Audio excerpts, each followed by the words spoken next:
بسم اللہ الرحمن الرحیم۔ السلام علیکم ورحمۃ اللہ وبرکاتہ۔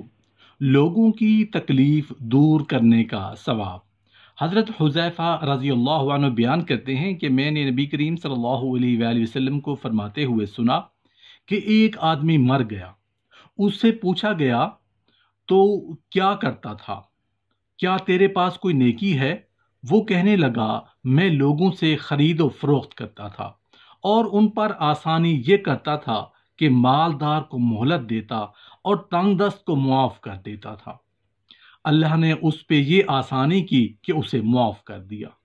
جو بندہ اپنے بھائیوں کی تکلیف کو اپنی تکلیف سمجھتا ہے، انہیں خوشی ملے تو خود بھی خوش ہوتا ہے، اور اگر انہیں غم پہنچے تو خود بھی غم زدہ ہو جاتا ہے، اور جس چیز نے اس کے مسلمان بھائیوں کو تکلیف پہنچائی ہے اسے دور کرنے کی کوشش کرتا ہے تو اللہ رب العزت اس کوشش کی قدردانی کرتے ہوئے اس کے گناہ معاف فرما دیتے ہیں۔ حتیٰ کہ اگر کسی آدمی نے راستے سے کانٹے دار شاخ کو بھی ہٹا دیا تو اللہ نے اس کے گناہ بخش دیے۔ حضرت ابو ہریرہ رضی اللہ عنہ بیان کرتے ہیں کہ رسول کریم صلی اللہ علیہ وآلہ وسلم نے فرمایا، ایک شخص راستے میں جا رہا تھا، اس نے راہ میں کانٹوں والی ایک شاخ دیکھی تو اسے راستے سے ہٹا دیا۔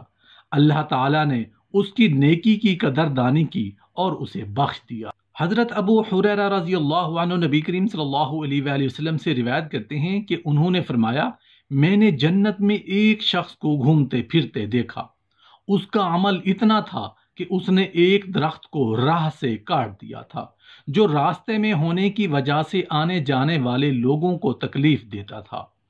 امام نووی رحمۃ اللہ علیہ اس حدیث کے ضمن میں فرماتے ہیں کہ مسلمان کو کسی بھی طرح کا فائدہ دینے میں یہی ثواب ہے۔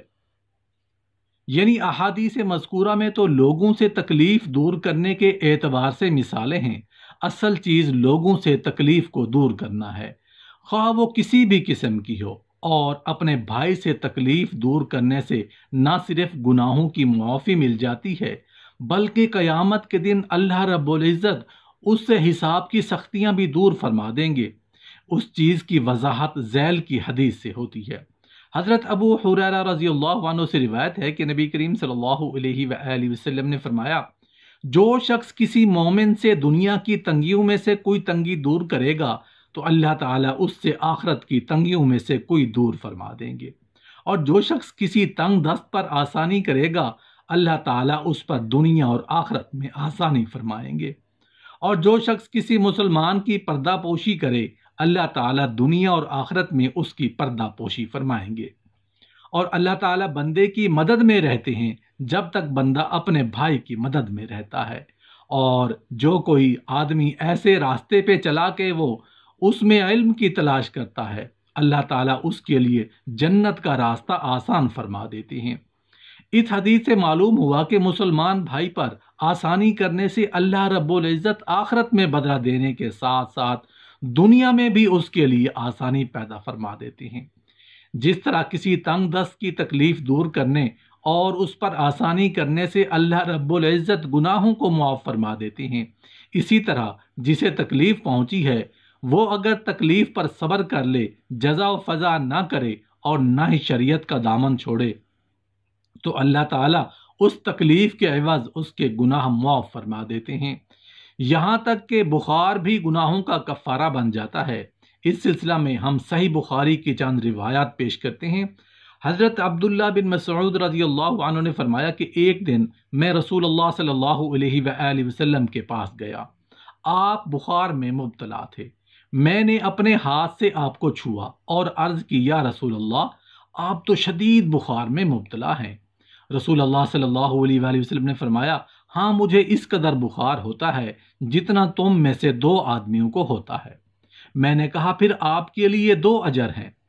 آپ صلی اللہ علیہ وآلہ وسلم نے فرمایا، ہاں۔ پھر فرمایا، کوئی ایسا مسلمان نہیں جس کو تکلیف پہنچی، بیماری یا کوئی اور تکلیف، مگر اللہ تعالیٰ اس کے عوض اس کے گناہ گرا دیتا ہے جیسے درخت اپنے سوکھے پتے گرا دیتا ہے۔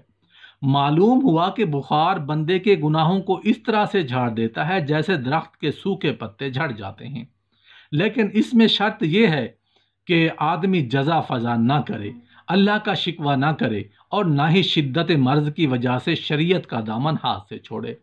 مثلا بخار میں بھی نمازوں کا پابند رہے، خواہ لیٹ کے یا اشاروں سے ہی صحیح، اللہ تعالیٰ بخار کی وجہ سے اسے گناہوں سے پاک کر دیں گے۔ ایک روایت میں ہے کہ اس کے گناہوں کو یوں دھو دیا جاتا ہے جیسے بھٹی لوہے کے میل کچیل کو دھو دیتی ہے۔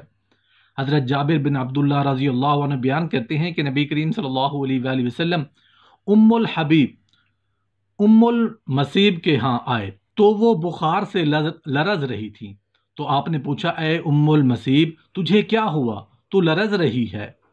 تو وہ بولی، بخار ہے، اللہ اس کو برکت نہ دے۔ آپ نے فرمایا، بخار کو مت برا کہے، اس لیے کہ وہ آدم کے بیٹے کی خطاؤں کو یوں دور کر دیتا ہے جیسے بھٹی لوہے کے میل کو دور کر دیتی ہے۔ صرف بخار ہی نہیں، کوئی بھی تکلیف پہنچے اللہ تعالیٰ اسے گناہوں کا کفارہ بنا دیتے ہیں، خواہ اسے کانٹا ہی چبھ جائے اس کے عوض بھی گناہوں کی ایک مقدار ختم ہو جاتی ہے۔ حضرت ابو حریرہ اور ابو سعید خدری رضی اللہ عنہ دونوں صحابی اس بارے میں نبی کریم صلی اللہ علیہ وآلہ وسلم سے روایت کرتے ہیں کہ نبی کریم صلی اللہ علیہ وآلہ وسلم نے فرمایا کہ مسلمان کو کوئی دکھ پہنچے یا تکلیف آئے، رنج آئے، غم آئے یا کوئی صدمہ اور ایذا پہنچے، یہاں تک کہ ایک کانٹا بھی چبھ جائے، تو ہر چیز کے عوض اللہ تعالیٰ اس کے گناہ دور کرتے جاتے ہیں۔ ایک روایت میں ہے کہ کانٹا چبھنے پر اللہ تعالیٰ گناہ بھی دور کر دیتے ہیں اور درجات بھی بڑھا دیتے ہیں۔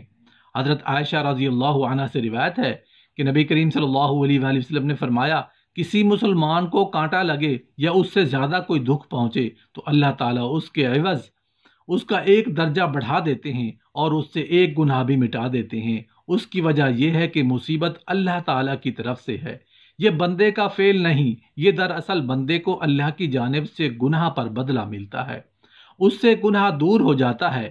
ہاں، اگر مصیبت اس کے گناہ سے بھی زیادہ بڑھ گئے تو گناہ تو خشک پتوں کی طرح جھڑ جاتے ہیں، اس کے درجات بھی بلند ہو جاتے ہیں۔ اور یہ فضیلت اور ثواب اس لیے بھی ہے کہ مصیبت ایک طرح سے بندے کا امتحان ہے، اور امتحان میں کامیابی پر انعام ہوتا ہے اور ناکامی پر سزا بھی اور رسوائی بھی۔ اللہ کی طرف سے کسی مصیبت یا بیماری جیسے امتحان میں کامیابی یہ ہے کہ بندہ صبر و ثبات کے ساتھ مصیبت کو جھیل لے، نہ اللہ کا شکوہ کرے، نہ مصیبت پر بے صبری سے واویلا کرے۔ اگر اس نے بہادروں کی طرح خاموشی اور صبر سے یہ دن کاٹ لیے تو مصیبت تو ختم ہونے کے لیے ہوتی ہے، جیسے ہی امتحان ختم ہوا اسے کامیابی پر انعام ملے گا کہ گناہ بھی دھل جائیں گے اور درجات بھی بلند ہوں گے۔ لیکن اگر وہ ان حالات میں صابر و شاکر نہ رہا تو رونے دھونے سے مصیبت تو کبھی ختم نہیں ہوئی، اسے مصیبت بھی جھیلنا پڑے گی اور گناہ کیا دھلنے ہیں، گناہوں کا بوجھ مزید بڑھ جائے گا۔ رب کے ہاں بے صبر اور ناشکرا لکھا جائے گا، انعام سزا میں بدل جائے گا، اس لیے کہ اس نے اپنے محبوب حقیقی کی جانب سے پہنچنے والی مصیبت پر محبوب کے اصول قواعد یعنی شریعت کو بھلا دیا، جبکہ محب تو محبوب کی طرف سے پہنچنے والے زخموں سے بھی لذت محسوس کیا کرتا ہے، شکوہ شکایت نہیں کرتا۔